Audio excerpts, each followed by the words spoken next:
PTV, Telebisyon ng Bayan.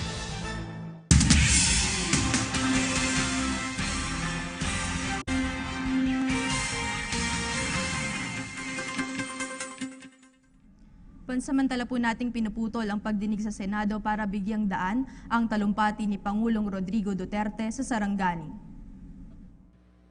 Has had a shortfall for so many years of energy. We can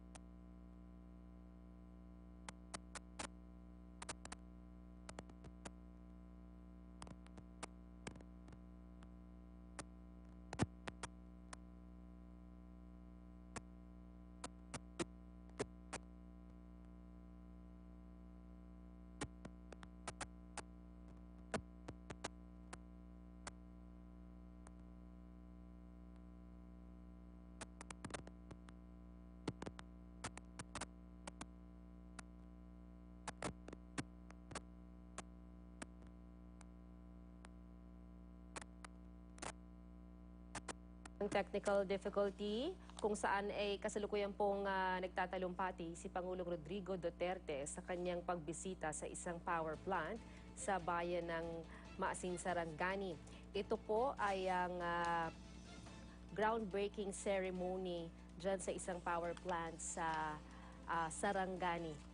Kanina ay nagsimula na po ang programa at ngayon na inaantabayanan po natin na mabigyang linaw ang magiging mensahe po ng Pangulo sa kanyang pagbisita dito sa bayan ng Maasin. Balikan po natin ang talumpati ni Pangulong Duterte. trying to figure out how to balance it. We would like to have a clean planet. But that would be nigh impossible really to insist on it. Because civilization needs to have life. So you strike a happy balance.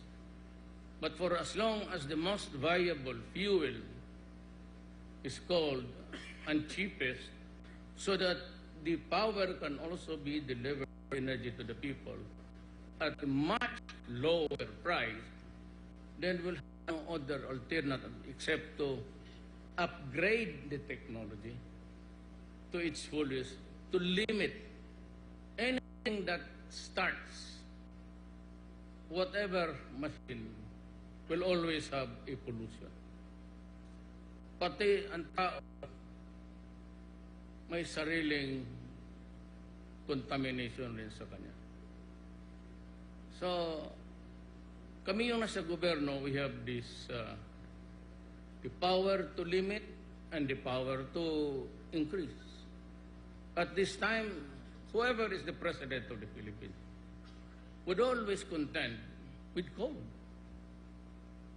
There's so much coal still that can be utilized by civilization for the next 50 to 70 years. And to be worrying about pollution, well, we just have to come to terms with it. That in our time, in our generation, it is really what it is. There's nothing we can do about it. Now, on the other side is desire to have clean energy. You know, as a lawyer, I did not sign. Pagkaalam na kasi itong gago, wala akong naintindihan. You know, but as a lawyer, I try to read something before I sign. Yung climate change, the first to withdraw was Trump. I cannot tell you what was his reason to do so. But mine was just anchored on two things. First, there's a 5 billion fund. The agreement does not state who gives it. It says that the highest energy countries may do it. But there is no compulsion. Second is, if there is a violation, it leaves at that. There is no sanction at all. Napag-usapan na lang, let's go to the reality of the world. We, the small ones, we sign it. The big ones in the highly industrialized sign it. Europe is very interested. Well, they don't have any problem. They're well advanced already. They were the first to contaminate them. Until now, China, United States. Ilan lang tayo? We are pegged at about 0.4. Our national laws even exact as a mole. It's about 73 reduction. But it cannot be materialized at any time. We still have to contend with population, the need to industrialization. And these are the things that the catch there is, if there is a violation, although the consequences is not spelled out in that agreement if you read it carefully, but there is no sanction. If the big ones decide to violate, because there is a mad scramble for economic power, China and America looms big ahead, and they violate, can we stop them? Can we tell them, look, you know, it is in the treaty. But what's the consequence? If I say, oh, yeah, it's wrong. So, what do you propose to do? Pero kung tayong maliit, we the small ones, we who do not have yet the power to impose our will on the other, we'll just have to follow. Because even if it is not provided there, if the big ones decides to impose sanctions, they can go out of the paper. They can, you do not want to obey, oh, we start with restrictions in exportation. We start with so many things outside of the ambit of energy. We start you with the cutting of grants. And that's what other countries are doing. That's why I bullshitted them because of that behavior. Every time that they wanted to criticize me, they would just say, you better, honor the convention, and we will arrive, or we will bring you to the International Criminal Court. Then I read the provisions of the international. They are not even members of the convention. So this life is never fair. But I would never, never allow my country to go beyond the things that what they are doing, to suffer. Whatever it is, how poor we are, we would like investments to come. But if you do that at the expense of our dignity, some of it you go out. And that is the reason why I said, I was forced to, nobody knew, you would ask anybody before who is now the president of the Philippines, who would bother to know you. But I was forced to go public and say, stupid, you idiots. You better behave. Just because you were ahead in the industrial age, it does not mean that you just can kick us around. And I would like to make it clear that there were two things that I was really objecting. Who foots the bill? 50, $100 billion, $5 billion? Sino nagbabayad? The big ones? Hindi ka nabayaran yun nila mga Diyos nila sa UN. Took them several years to update their accounts with the United Nations. And you come here and go around soliciting signatures for. The second is that you read in the treaty. It does not provide any damage for the consequences of the climate change. The treaty provides for assistance to upgrade your technology to combat climate change. But you make it to believe, nung una, pati our lawmakers, so, kasi kung if there's a typhoon, there's a catastrophe arising from the weather, climate, then you can go for help. It ain't so. It's not worried that way. Can only grant you many things if you have to improve your technology to improve the climate. Then, how much is for what? It stays none. There's a general statement that the industrial countries might raise the money. So yung mga just because it's a treaty written in Paris, just because it is written by foreign doesn't mean that they are brighter than us or they're more stupid than us. You know, it's a time. So we allow coal to come in because that is the cheapest and we're not that rich. So people would always cry about the prices, electricity. And then you have a board here. I don't know if the son of a bitches are really still there because I fired all of them. How can you, an energy board that fixes the price of what you should pay to the energy sector, are all there corrupt? That's connected with energy. And they're still there. What?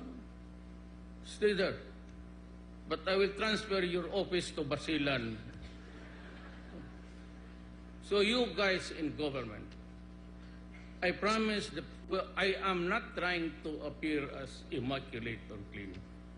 I have my faults in life, plenty. But sadly, corruption of money is not part of my illegal women and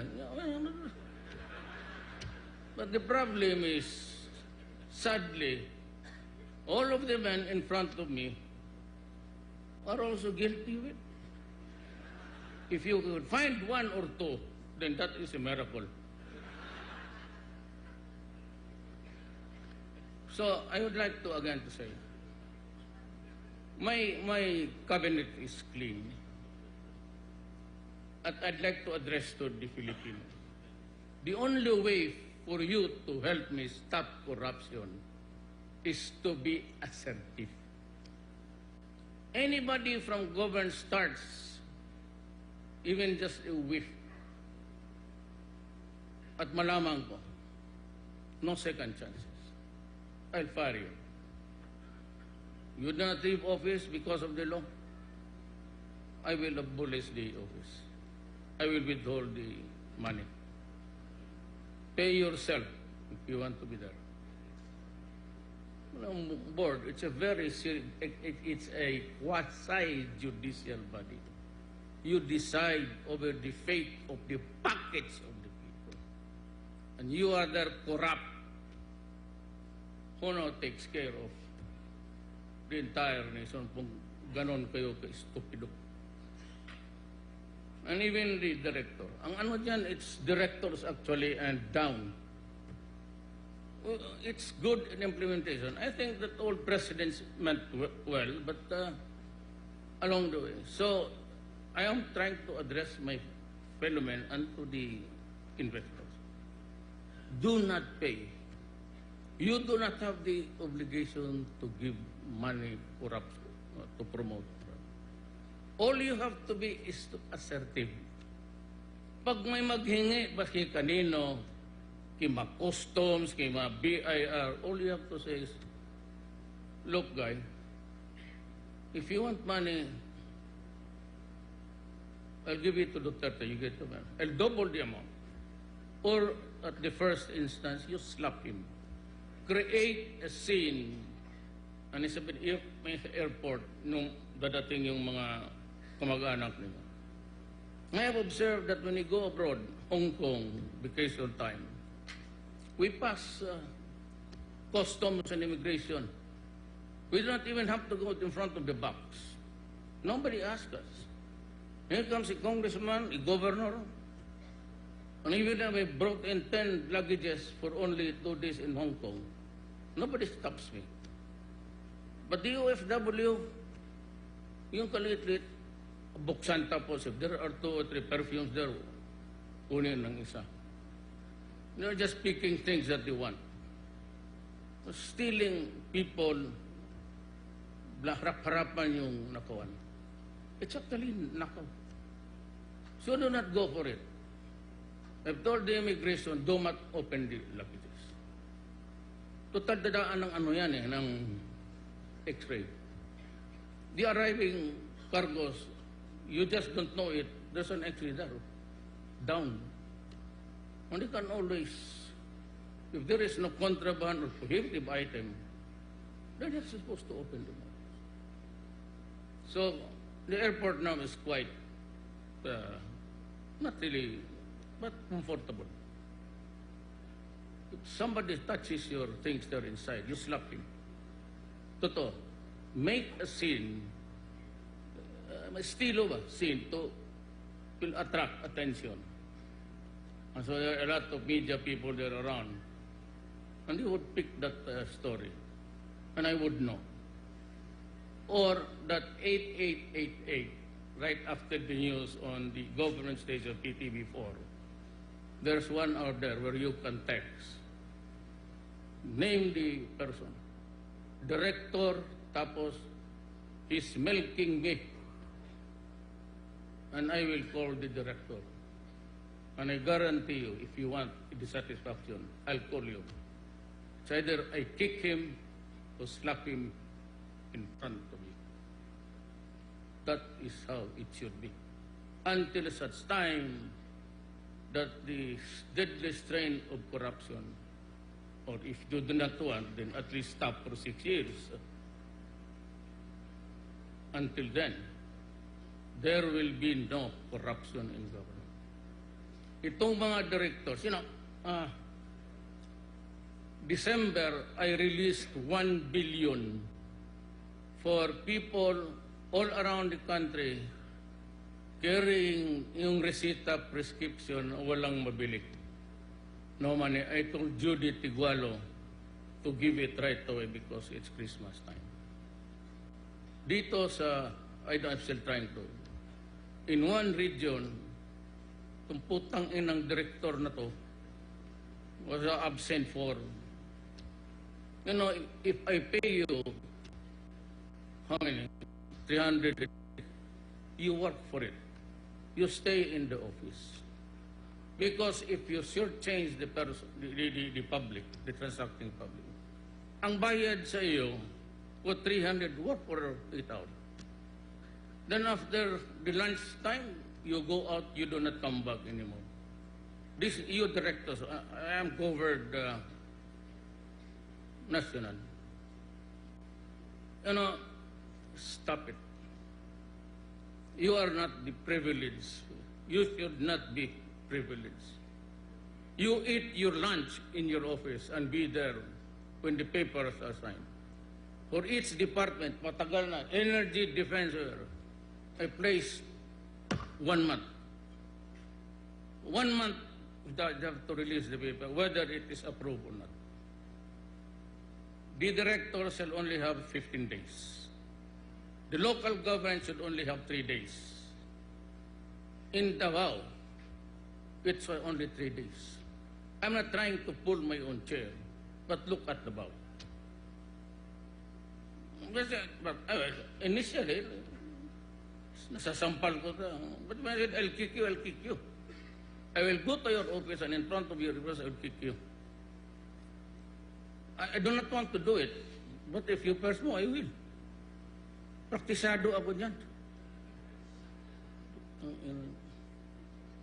So, those papers there, they must be out from your office, the director, whoever you are, 15 days.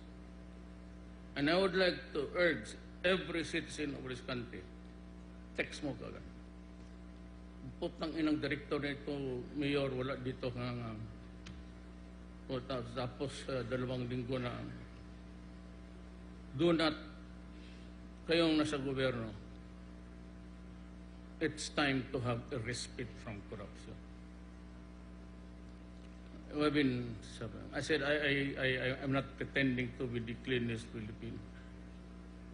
I had my faults, but, this is my last Quran. I'm 72 years old. A lot of the media speculating, well, I have cancer in the liver, pancreas. I'm 72. How old is your father? How many tablets does he swallow every night? If he's 72 like me, pareho kami naglalaklak ng ruga. Sakit sa lahat na. Hypertension, mine is Barrett, then I acquired Berger's disease because of the smoke. I ended up no smoking. The doctor said you cannot smoke anymore. So I told about 80 people, we should not smoke anymore. Langan.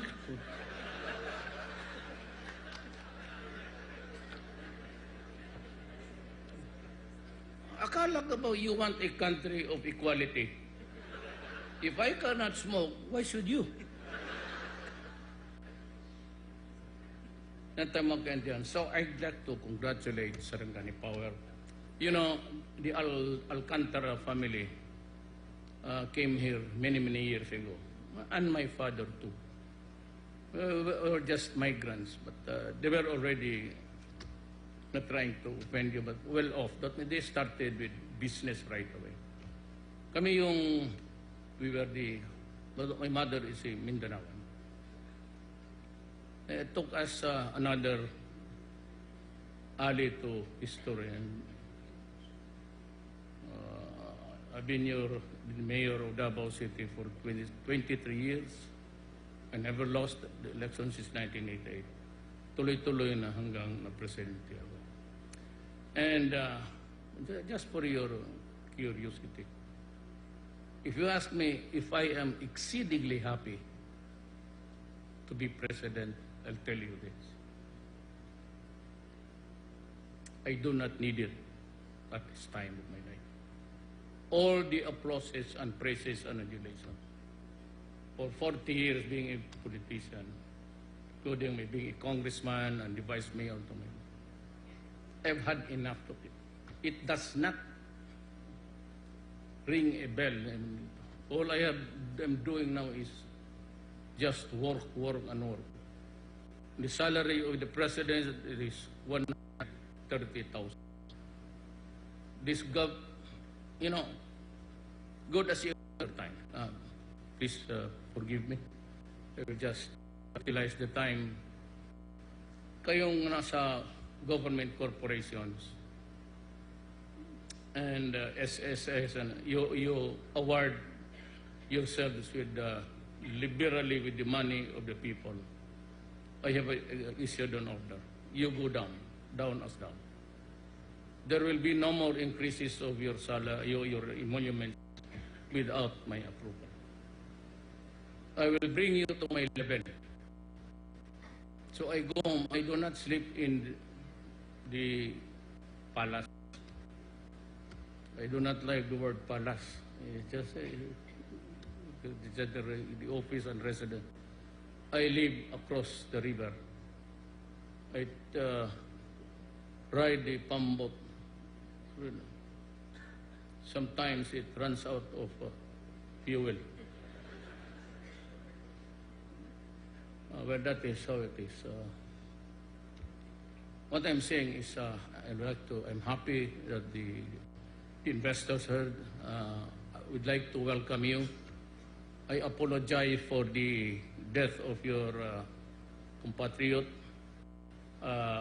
We are very sorry that it had to happen, but I can assure you, those responsible are known to us already, and they will have to go to prison. And I will see to it that they are sentenced to the maximum. there is no death penalty because if there is, they suspect it because of church and all of the pressures of the libertarians. I'm asking for its restoration. They said that, Duterte is asking for a death penalty. It was there many years, many presidents ago. But one or two was, what would be the difference if you give it to you now? Me, you give the power back to me again. I'll execute them, make them curtains. I'll hang them in one day, 20 of them, 20 a day. And if you need an additional fuel, I'd gladly send you the cadavers to fuel the burners. That's because nobody said. Why is it there are so many dead?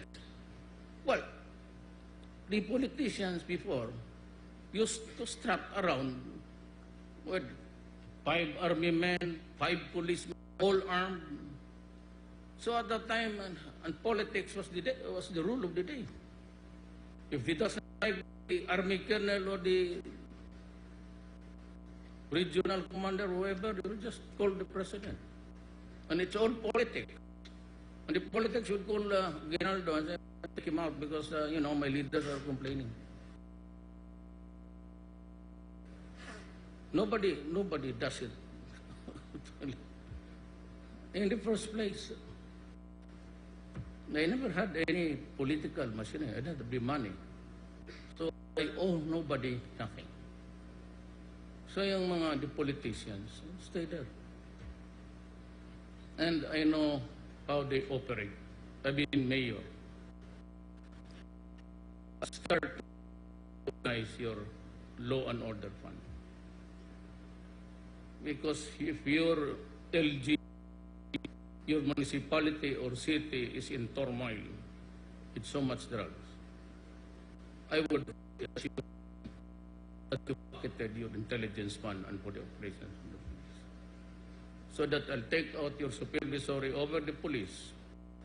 I will tell the military not to obey you. And if you get to be troublesome, told the military to shoot the idiot. They used to be powerful ones. Kasi politics, kaya ang maki 40% of the barangay captains of our country. Little 4 or 5 years ago. Right. A lot of policemen there, 6,000 of them. Do you want a visual thing about the drug industry? Bigay mo sa akin yun. Where's my aid?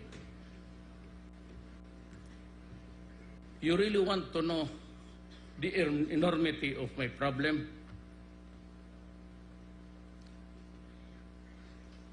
Kaya I was talking to God again. Sabi kasi nila, I talk to God. And si Duterte is, this is the drug industry. Almost all of the barangay captains. These are names. Yung pare na, may pare ito, bigay mo sa kanya, solve the problem. These are all names, municipal mayors, city, everybody, every drug, foreigners, locals, barangay captains.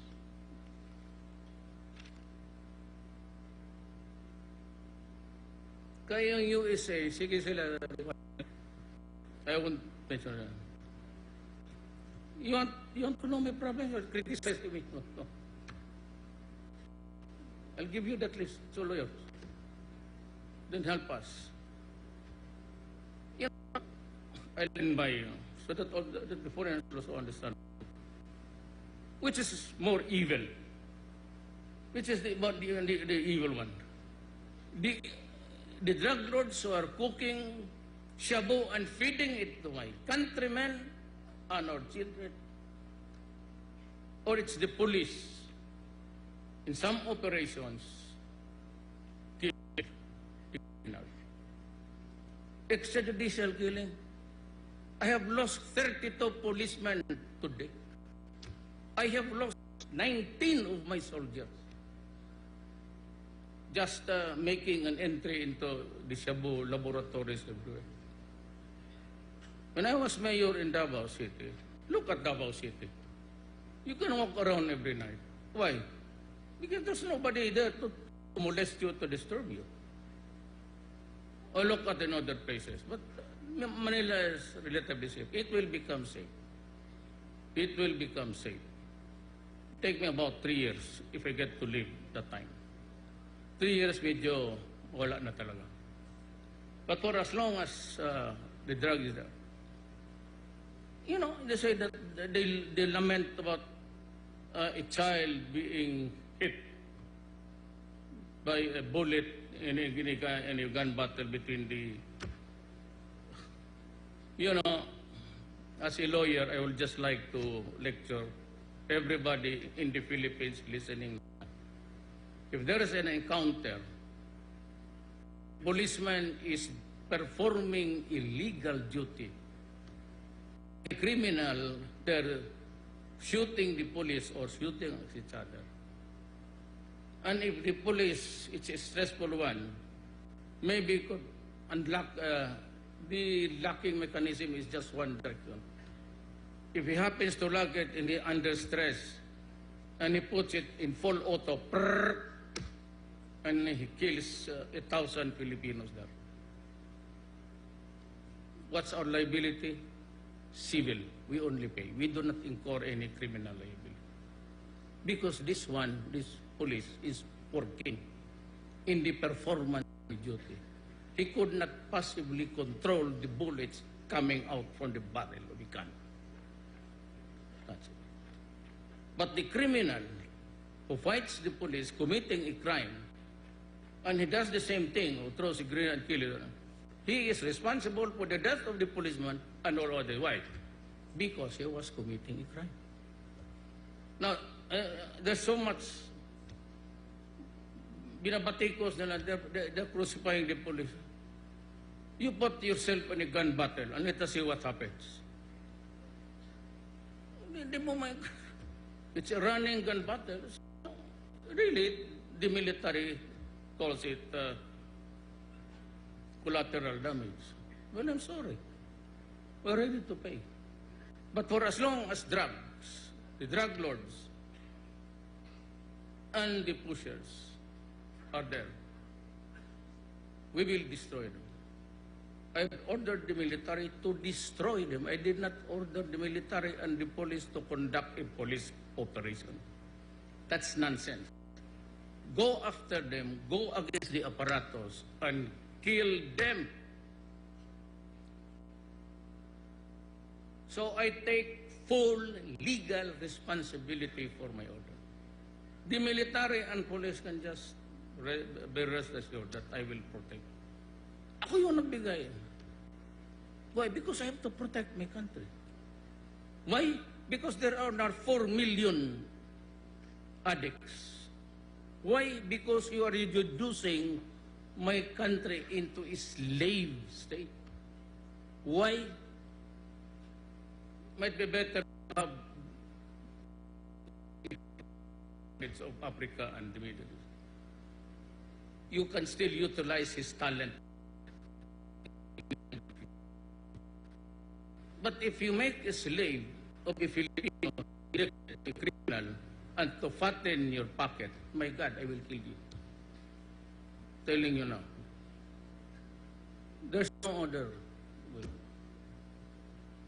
Oh, the poor are the ones, of course. Because they are the ones who have to make a living. If there is no shabu here, and nobody brings it there, then we are safe.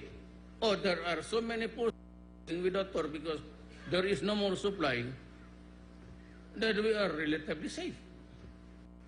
So for as long as the drug lords are there, and even when we say, oh, the poor are the ones, you know the world will never stop turning every 24 hours. It will not stop to listen to your story. We are here, we committed this crime because, my mother is just a prostitute. She earns money by selling her body. My father is a holdup. I will not listen to that story. Because I have to preserve my country. Hindi kita pwedeng pakinggan. Alam mo, you know very well that you tread into dangerous ground. I have been warning all of you, especially mayors. I called you to Malacanang a week ago. I told you, do not do it. You will die. Captains, you will die. What makes it more odious is that you are in government. Why? Because I said, I have to preserve my country. The loose talks about martial law. If I declare martial law, I will not say anything. I'll just declare martial law. Just shut up. You just behave. It's not... I want to perpetuate myself. Sus Maria, sir.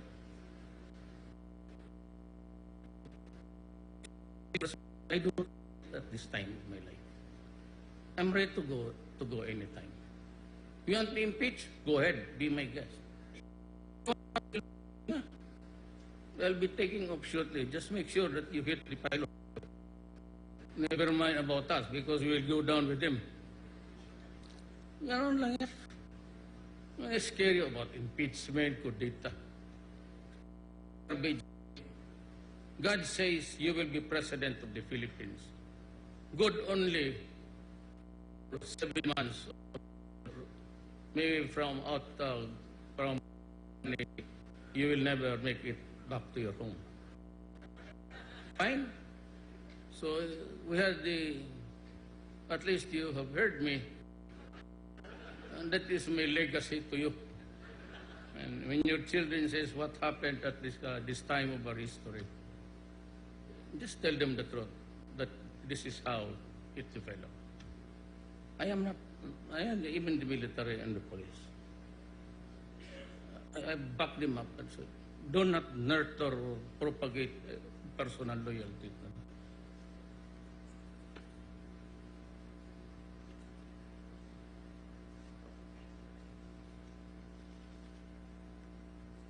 You remain loyal to the flag, to the people and the Constitution. Me, I am just a worker of government. You have never heard me call myself president. We, the military and the police and all of these guys, we are all workers of government. And so I'd like to, again, congratulate Sarangani Power and all the investors, Toyota, and to a good friend. I said, I'm very sorry for that sordid incident. And, but I can assure you, I will see to it. Better if they escape from prison. I'll send their heads to your... Please, ina kayong mga police, bantay. Hindi ko kayo papalusutin. You will suffer. You will suffer. Make it the gods. Then I can maybe send your head to South Korea. So, pardon my language, I'm just, I become emotional. But it's only a pretended one. For effects lang yan. The nation that, oh, he was announced, he was killing. Istorya lang yan. Wala. Iba may ang totoo, iba may ang istorya. But be careful because sometimes it merges. So, people of Sarangani for keeping watching the view. It's still pristine. And if you can develop your beautiful country in a very systematic way, I'm sure. The power plant will produce energy. I'd like to say thank you very much for your trust in us.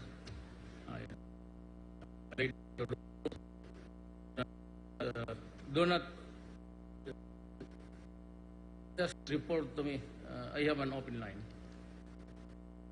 Do not entertain. And the first whiff of corruption. The first whiff of corruption. Even if it is not true. Go. Because I would be eternally doubting whether you are really at it or not. So why would I punish myself under stress by thinking about you?